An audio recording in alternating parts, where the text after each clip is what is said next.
Epirus, a land known for its remoteness and difficult terrain, for its tribal and backwards ways, for the famed oracle of Zeus in Dodona, and perhaps chiefly for King Pyrrhus, one of the greatest military commanders in all of antiquity. However, before all of these, this mountainous region was still a place of significance even when it came to the Mycenaean Greeks themselves. Here we go to the prehistoric times as we present the early history of Epirus in the Bronze Age.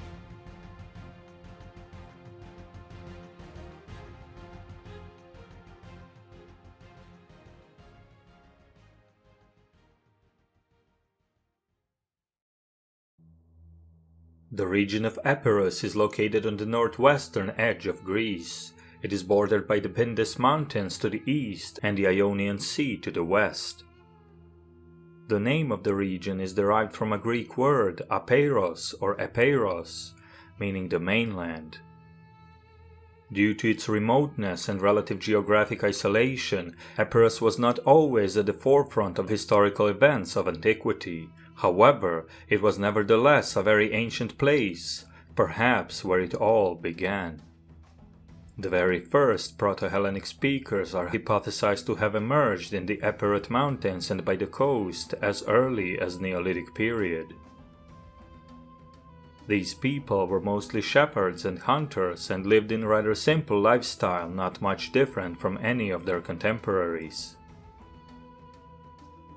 Scholars believe that some of these people started moving southwards by early Bronze Age, eventually establishing their settlements in the scarcely populated areas of Peloponnese and southern Greece. The most influential culture of the Aegean at the time was the Minoan civilization of Crete.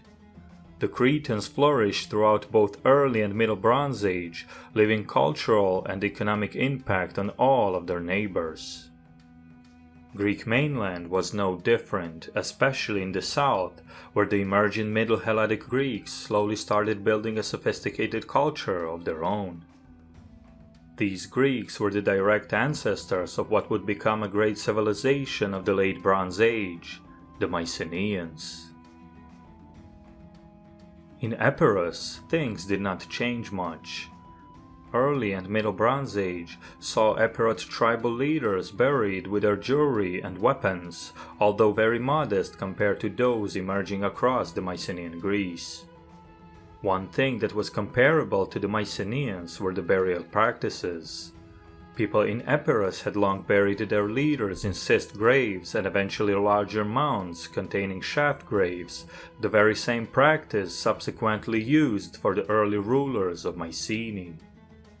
As the Mycenaeans got wealthier and more powerful, so did their burials, which evolved into chamber and tholos tombs, symbols of the growing Mycenaean power that was spreading across both land and sea. In the 15th century BCE, the Mycenaean Greeks had overtaken the Minoan civilization in Crete, established a foothold in coastal Asia Minor, and became the undisputed masters of the Aegean. Palace centers such as those at Tiryns, Pylos, Thebes, Knossos, and others dominated the region, with Mycenae itself being the most powerful of them all.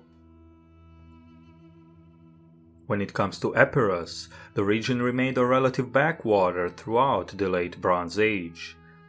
Many scholars thus typically do not include it within the boundaries of the Mycenaean Greece. This is mainly due to the remoteness of the region, apparent lack of the Mycenaean palatial organization, and continuation of the tribal nature of Epirus. However, whether the Mycenaeans actually exercised some control over Epirus or not is not well understood. What we do know is that the connections and relations with the Mycenaeans to the south definitely existed, both when it came to trade, economy, and religion.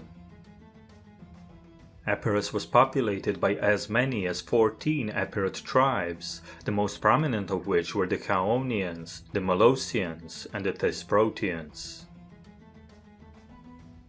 The most prominent religious site in the region was undoubtedly located in Dodona. Its shrine was set in a grove of oak trees and was home to the famed oracle of Zeus, the oldest in all of Greece. The priests came from the tribe of Seloi, who lived in the nearby area spanning until the Achelous River. In the Iliad, Homer mentions Achilles praying to Zeus of Dodona. Zeus, thou king, Dodonian, Pelasgian, thou that dwellst afar, ruling over wintry Dodona, and about 3 dwell the Seloi, their interpreters, men with unwashed feet that crouch on the ground. The Mycenaeans themselves did not miss on the importance of the Dodonian oracle. Numerous Mycenaean artifacts were found in the area, such as various offerings, bronze objects, and drinking vessels, spanning from the 14th century BCE all the way until the end of the Mycenaean era. To the north, the Molossians inhabited the rugged mountains and lived in small, unwalled settlements. Their numerous tumuli tombs located in Pogoni were built between 16 and 1100 BCE.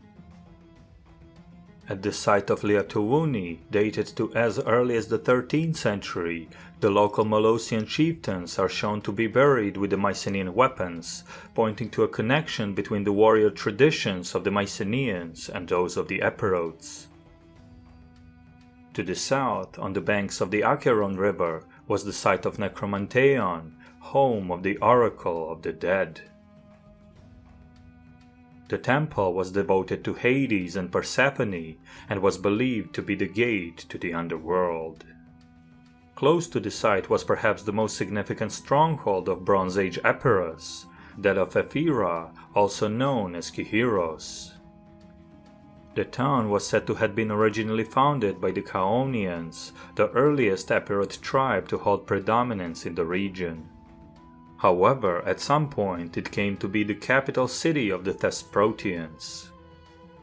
In the 14th century BCE, it was fortified in the typical Mycenaean style.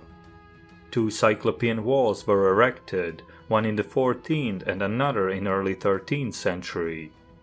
This is the signature style of the Mycenaean fortified defense, indicating that the town might have served as a small Mycenaean citadel used to control Epirus or at least maintain close relations with the Epirote tribes. Either way, Epirotes would eventually see weakening of the Mycenaean influence as the Bronze Age world was nearing its end. The Mycenaeans would see their civilization collapse in the 12th century BCE. Most of their palaces were destroyed in a vaguely attested series of events, resulting in dissolution of their political system, severe decline in economic activity, and even loss of their linear beat-writing system. However, Epirus would not see such destruction. On the contrary, the city of Ephyra saw funerary burial mounds built during the 12th century. Its acropolis and its walls continued on for many centuries, apparently seeing no traces of any major conflict. Pretty much goes for the rest of Epirus, which may have seen decrease in economic activity due to the fall of the main economic power, the Mycenaeans, but there was definitely no major destruction across the Epirote settlements. One reason for this would be the remoteness and isolation of the region, offering little to no gain to any potential attacker. Another reason could be what is told by the ancient Greek tradition, which is that some of the Epirote tribes took part in the Mycenaean collapse. Whatever the case may be, Epirus, along with the rest of Greece, was now entering a period known as the Dark Ages, lasting from the 12th to 8th century BCE.